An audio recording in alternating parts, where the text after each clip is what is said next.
Hello friends, आज हम लोग देखने वाले हैं हमारा CIB के ABM पेपर का मॉड्यूल ए का यूनिट 4 जो कि है थ्योरीज ऑफ इंटरेस्ट। इसमें फ्रेंड्स हमारा दो चीज़ जो है वो बहुत ही मेन है, जिसमें एक है हमारा Keynes liquidity preference theory of rate of interest और दूसरा है Hicks Hansen synthesis ISLM curve model.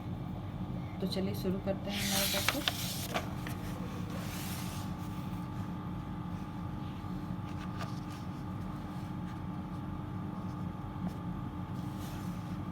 Friends देखिए यहाँ दिया हुआ है, interest is a payment made by a borrower for the use of a sum of money for a period of time.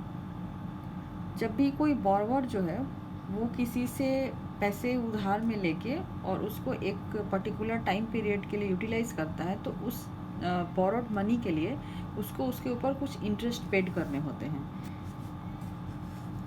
It is one of the 4 types of income. तो interest जो है ये भी 4 टाइप ऑफ इनकम में से एक है। और अदर 3 हमारे क्या क्या हैं? Rent, wages, profit. तो 4 टाइप्स ऑफ इनकम हमारे क्या क्या हो गए? Interest, rent, wages and profit. 3 elements can be distinguished in interest. अभी इंटरेस्ट में भी 3 चीज़ें जो है वो कौन कौन से हैं देख लेते हैं। Payment for the risk involve in making the loan. अभी जो पेमेंट फॉर द रिस्क है, किसी भी लोन को रीपे करने में कुछ रिस्क इन्वॉल्व होते हैं, तो वहाँ पे जो रिस्क इन्वॉल्व है, एक तो वो हो गए payment for the trouble involve. अभी उसको पेमेंट करने में जो जो कठिनाइयाँ सामने आएंगी वो भी उसमें इन्वॉल्व होता है। और तीसरा है pure interest, that is payment for the use of the money. और इंटरेस्ट जो कि उस यूज़ ऑफ द मनी के लिए जो पे करना होता है। तो मेनली हमारा क्या क्या हो गया फ्रेंड्स? एक तो हो गया रिस्क, दूसरा हो गया ट्रबल और तीसरा हो गया interest. At any particular time there is a prevailing rate of interest which many regard as a price determined like other price in market by the demand to borrow in relation to the supply of loanable funds। Friends जैसे loan हम लोग लेते हैं, तो loan के ऊपर जो rate of interest हमें रिपे करना होता है, वो क्या होता है, उसके मार्केट में जो उसकी प्राइस है उसके ऊपर जो उसकी डिमांड है उसके ऊपर भी होता है, प्लस में उसमें जो रिस्क इन्वॉल्व है उसकी वजह से भी उसका इंटरेस्ट डिफरेंट होता है। और उसका टेन्योर भी एक फैक्टर है जिसकी वजह से उसका रेट ऑफ इंटरेस्ट जो है वो कम या ज़्यादा हो सकता है। जैसे अगर हम लोग कम दिनों के लिए कोई लोन देते हैं तो उसका रेट ऑफ इंटरेस्ट कम होता है, और ज़्यादा दिनों के लिए अगर कोई लोन देंगे तो उसका रेट ऑफ इंटरेस्ट ज़्यादा होता है।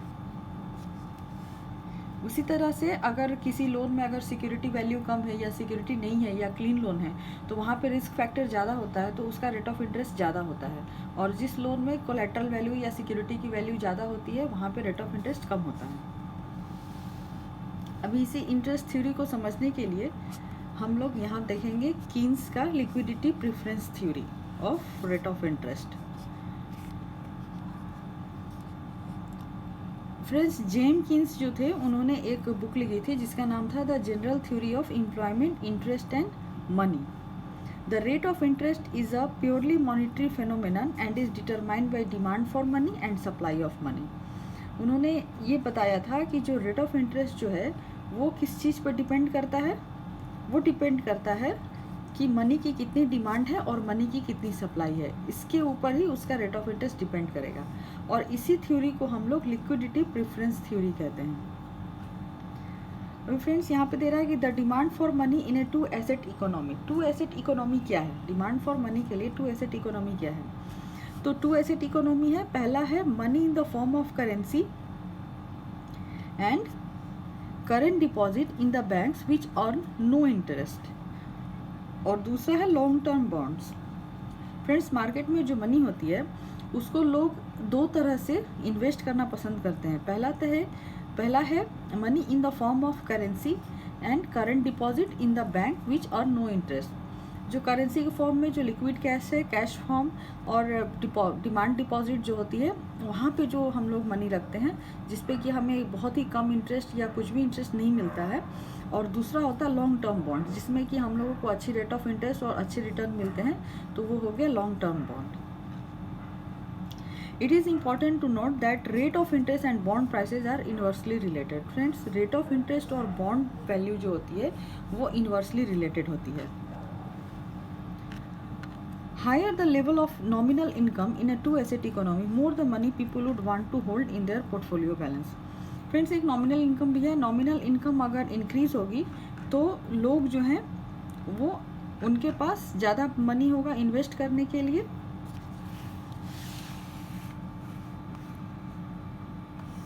और दूसरा है higher the nominal rate of interest lower the demand for money. अगर रेट ऑफ इंटरेस्ट जो है वो ज़्यादा होगा तो डिमांड फॉर मनी कम होगी। कैसे होगी? Higher rate of interest, holder of money can earn more income by holding bonds instead of money. The current rate of interest is higher than what is expected in the future. The people would like to hold more bonds and less money.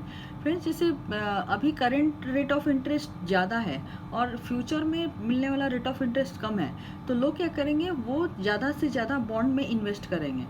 ठीक है, और अगर current rate of interest कम है और future का rate of interest ज़्यादा है तो लोग ज़्यादा से ज़्यादा कैश होल्ड करना पसंद करेंगे। फ्रेंड्स, इसमें हमारा जो है वो है मनी डिमांड कर्व। हमने वहाँ जो हमारा चैप्टर 2 था सप्लाई एंड डिमांड का, वहाँ पे हमने गुड्स एंड सर्विसेज की डिमांड और सप्लाई को कैसे रेट ऑफ इंटरेस्ट और प्राइसेस इफेक्ट करता है उसको हमने देखा था। यहाँ पे हम देखेंगे कि मनी के डिमांड कर्व को रेट ऑफ इंटरेस्ट कैसे इफेक्ट करता है। ठीक है, तो quantity of money demanded increases with the fall in the rate of interest. जो क्वांटिटी ऑफ मनी की डिमांड है, जैसे मनी जो हमारा डिमांड होता है, वो जब रेट ऑफ इंटरेस्ट कम होगा तो मनी की डिमांड इंक्रीज होगी। ठीक है, और with the increase in the level of nominal income, या फिर नॉमिनल इनकम में भी अगर इंक्रीज होती है तो मनी की डिमांड बढ़ेगी।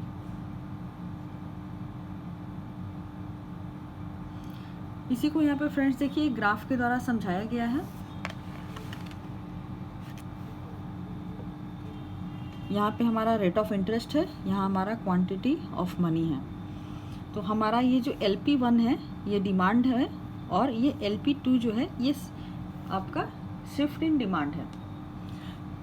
तो हम देख रहे हैं फ्रेंड्स कि रेट ऑफ इंटरेस्ट जो है वो इस लेवल पे है, तो हमारा जो क्वांटिटी डिमांडेड है वो कम है, और जब हमारा रेट ऑफ इंटरेस्ट कम होता है तो हमारा क्वांटिटी डिमांडेड जो है वो बढ़ जा रहा है। तो हम लोग क्या देख रहे हैं कि रेट ऑफ इंटरेस्ट में जब फॉल हो रहा है तो क्वांटिटी डिमांडेड बढ़ रही है, रेट ऑफ इंटरेस्ट जब राइज हो रही है तो क्वांटिटी डिमांडेड जो है वो कम हो रही है। ये फ्रेंड्स इसलिए कम हो रही है क्योंकि जब रेट ऑफ इंटरेस्ट ज़्यादा होता है तो लोग उस अपने जो उनके पास जो पैसा है वो ज़्यादा से ज़्यादा बॉन्ड में इन्वेस्ट करना पसंद करेंगे, क्योंकि उनको हायर रेट ऑफ इंटरेस्ट मिल रहा है। तो इस वजह से वहाँ पे मनी की डिमांड जो है वो कम होती है। लेकिन जब रेट ऑफ इंटरेस्ट कम होने लगता है तो लोग जो अपना बॉन्ड है वो विड्रॉ करने लगते हैं, क्योंकि उनको कम रेट ऑफ इंटरेस्ट मिल रहा है। तो वहाँ पे जो मनी की डिमांड है वो बढ़ जाती है। तो इसी वजह से वो चीज़ यहाँ पे ग्राफ किससे समझाया गया है। आप शिफ्ट मीन डिमांड भी देखते हैं तो ये रेट ऑफ इंटरेस्ट पे इस डिमांड पे आपकी क्वांटिटी इतनी है और इस डिमांड पे क्वांटिटी इतनी है। उसी तरीके से LP2 के लिए आपका रेट ऑफ इंटरेस्ट कम होकर इस पॉइंट पे आपका क्वांटिटी डिमांडेड इतना है, और यहाँ से इस LP2 के लिए क्वांटिटी डिमांडेड आपका इतना है। अभी हम लोग देखेंगे determination of rate of interest equilibrium in the money market. अभी इक्विलिब्रियम कैसे होगा रेट ऑफ इंटरेस्ट में मनी मार्केट में? तो the factor which determine demand for money has been explain above. हम लोगों ने जो डिमांड फॉर मनी को जो फैक्टर डिटरमाइन करते हैं वो हम लोगों ने ऊपर में देख लिया। The supply of money at A given time is fixed by the monetary authority of the country. अभी जो हमारा सप्लाई है फ्रेंड्स मनी का, वो एट ए गिवन टाइम जो है वो monetary authority of the country के अकॉर्डिंग फिक्स किया जाता है। जैसे हमारा RBI जो है वो हर वक्त CRR और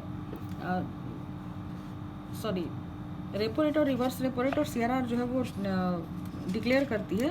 तो उससे क्या होता है, हमारे मार्केट में मनी का सप्लाई जो है, मनी का फ्लो जो है वो कंट्रोल होता है। तो वो हमेशा जो है जो हमारी मॉनेटरी अथॉरिटी होती है वही उसको फिक्स करती है।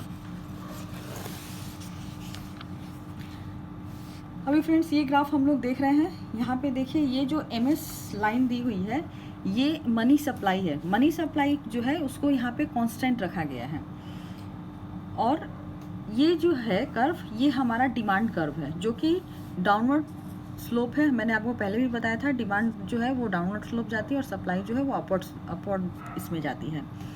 तो यहाँ पे क्या है कि हम देख रहे हैं कि जब रेट ऑफ इंटरेस्ट 10 है तो हमारा जो इक्विलिब्रियम पॉइंट है डिमांड और सप्लाई का वो यहाँ पे हो रहा है। लेकिन जब हमारा रेट ऑफ इंटरेस्ट बढ़ेगा, जैसे 10 से अगर हमारा रेट ऑफ इंटरेस्ट 12 होता है तो हमारा डिमांड कम होता है। क्यों होती है डिमांड कम? क्योंकि लोग जो है वो ज़्यादा से ज़्यादा बॉन्ड में इन्वेस्ट करेंगे। अब बॉन्ड में इन्वेस्ट क्यों करेंगे? अब फ्रेंड्स देखिए हमारी डिमांड रेट ऑफ इंटरेस्ट पे इतनी है और हमारे पास जो है सप्लाई यहाँ तक है, तो मतलब ये पोर्शन जो है वो हमारा सरप्लस एरिया होता है। तो अगर हमारे पास सरप्लस पैसा है तो हम उसको बॉन्ड में इन्वेस्ट करेंगे, और अगर हमें रेट ऑफ इंटरेस्ट ज़्यादा मिल रहा है तो भी हम उसको बॉन्ड में इन्वेस्ट करेंगे। तो इसीलिए लोग जो है उसको बॉन्ड में इन्वेस्ट करने लगते हैं। और जब बॉन्ड में इन्वेस्ट करने लगेंगे तो फिर फ्रेंड्स हमारा जो मनी का डिमांड है वो कम होने लगता है। तो कम होने से फिर फ्रेंड्स जो रेट ऑफ इंटरेस्ट बढ़ जाएगा। उसी तरह अगर रेट ऑफ इंटरेस्ट अगर हमारा कम होता है तो लोग बॉन्ड अपना विड्रॉ करने लगेंगे, तो हमारा जो सप्लाई तो यही है लेकिन हमारा डिमांड बढ़ जाएगा, क्योंकि रेट ऑफ इंटरेस्ट कम हुआ तो लोग विड्रॉ करेंगे तो डिमांड बढ़ेगी। तो डिमांड बढ़ने की वजह से अब ये पोर्शन जो है ये हमारा शॉर्टेज हो जाता है। शॉर्टेज होता है क्योंकि हमारी सप्लाई कर्व यहाँ पे है। तो इसी को इस ग्राफ के थ्रू बतलाया गया है, क्योंकि जब रेट ऑफ इंटरेस्ट हमारा कम होगा तो हमारा डिमांड बढ़ जाएगा, जब रेट ऑफ इंटरेस्ट हमारा ज़्यादा होगा तो हमारा डिमांड कम हो जाएगा, और जब रेट ऑफ इंटरेस्ट और सप्लाई और डिमांड जिस रेट ऑफ इंटरेस्ट पे हमारा सप्लाई और डिमांड इक्वल होगा उस पॉइंट को हम लोग इक्विलिब्रियम पॉइंट कहेंगे।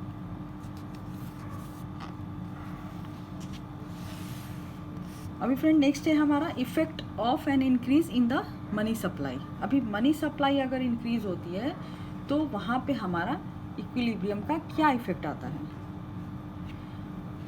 अब फ्रेंड्स इस ग्राफ में देखिए एक हमारा मनी सप्लाई ये है MS1 और दूसरा हमारा मनी सप्लाई है MS2, यानी कि हमारा जो मनी सप्लाई है वो MS1 से बढ़कर MS2 हो गया है। ये फ्रेंड हमारा कम भी हो सकता है, यहाँ पे दिया नहीं हुआ है लेकिन इसको हम लोग कम करके भी देख सकते हैं। तो और हमारा जो डिमांड है, डिमांड कर्व वो LP है। अभी फ्रेंड्स देखिए कि डिमांड कर्व LP पे जब हमारा मनी सप्लाई MS1 है तो हमारा रेट ऑफ इंटरेस्ट जो है वो ज़्यादा है, वो इस पॉइंट पे है, और हमारा इक्विलिब्रियम पॉइंट जहाँ पे डिमांड और सप्लाई आपका इक्वल हो वहाँ पे हमारा इक्विलिब्रियम पॉइंट होगा। अभी हमारी सप्लाई बढ़ गई, सप्लाई हमारी यहाँ से एक्सेस होके MS2 पे आती है। इसका मतलब अब हमारे प्लस सरप्लस हो गया, सरप्लस है मनी, तो हम उसको क्या करेंगे, फिर से उसको बॉन्ड में इन्वेस्ट करना शुरू करेंगे क्योंकि रेट ऑफ इंटरेस्ट हाई मिल रही है हमें। सेम वही थ्योरी है फ्रेंड्स, वही उसी को अभी शिफ्ट इन सप्लाई में करके बतलाया है कि सप्लाई भी जब हमारी बढ़ेगी तो जब रेट ऑफ इंटरेस्ट हमारा, जब सप्लाई बढ़ेगी तो रेट ऑफ इंटरेस्ट कम होगा, क्योंकि ये जो सप्लाई बढ़ रही है तो इसको हम लोग बॉन्ड में इन्वेस्ट कर रहे हैं। बॉन्ड में इन्वेस्ट करने से क्या हो रहा है कि हमारी मनी की सप्लाई जो है वो कम हो रही है, कम होने से हमारा रेट ऑफ इंटरेस्ट भी कम हो रहा है। तो हमारा नेक्स्ट इक्विलिब्रियम पॉइंट जो है सप्लाई 2 के लिए, MS2 के लिए इक्विलिब्रियम पॉइंट हमारा रेट ऑफ इंटरेस्ट कम होने की वजह से यहाँ पे आ रहा है। तो जब सप्लाई हमारी बढ़ेगी तो रेट ऑफ इंटरेस्ट कम होगी, जब सप्लाई हमारी कम होगी तो रेट ऑफ इंटरेस्ट ज़्यादा होगी। इसी को इस ग्राफ में समझाया गया है।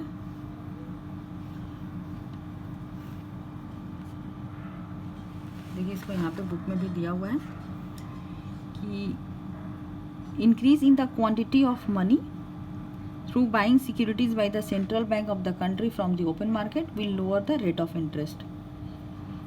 जब क्वांटिटी मनी की जो है वो इंक्रीज होगी, मतलब सप्लाई बढ़ेगी, तो रेट ऑफ इंटरेस्ट जो है वो कम होगी। When the quantity of money increases from ON to ON dash the rate of interest falls from OR to OR dash. ये जो मनी सप्लाई है ON से ON डैश हो रही है तो रेट ऑफ इंटरेस्ट जो है हमारी OR से OR डैश कम हो रही है।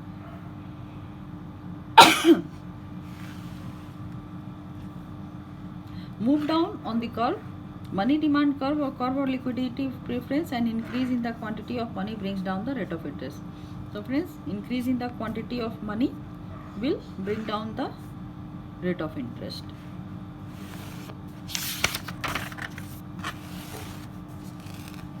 फ्रेंड्स, वहाँ पे हमने शिफ्ट इन सप्लाई देखा था, अब यहाँ पे हम शिफ्ट इन डिमांड देखेंगे। अभी शिफ्ट इन डिमांड क्या है कि जब मनी का जो डिमांड है वो अगर इंक्रीज होगा तो रेट ऑफ इंटरेस्ट पे क्या इफेक्ट आएगा। अब देखिए फ्रेंड्स, यहाँ पे हमारी दो डिमांड कर्व दी गई है, एक LP1 है, एक LP2 है, और मनी सप्लाई जो है वो हमारा कांस्टेंट है। तो मनी सप्लाई कांस्टेंट रहने से डिमांड LP1 पे हमारा जो रेट ऑफ इंटरेस्ट है वो यहाँ है, तभी तो हमारा इक्विलिब्रियम पॉइंट होगा। जब सप्लाई और डिमांड इक्वल होंगे तो हमारा जिस पॉइंट पे दोनों इक्वल होते हैं उसको इक्विलिब्रियम पॉइंट कहते हैं। तो यहाँ पे हमारा रेट ऑफ इंटरेस्ट R है। फिर हमारी फ्रेंड्स डिमांड जो है वो शिफ्ट होके LP1 से LP2 हो गई, लेकिन हमारी सप्लाई कांस्टेंट है। तो सप्लाई कांस्टेंट है, डिमांड ज़्यादा है, तो इसका मतलब हमारे पास शॉर्टेज हो रही है। तो शॉर्टेज होने की वजह से हमारा जो रेट ऑफ इंटरेस्ट है वो हाई हो जाएगा। तो हाई होने की वजह से हमारा जो इक्विलिब्रियम पॉइंट है वो E से शिफ्ट होके F पे चला जाएगा। तो इसी को इस डायग्राम के थ्रू समझाया गया है। इसी को देखिए यहाँ पे थ्योरी में दिया हुआ है।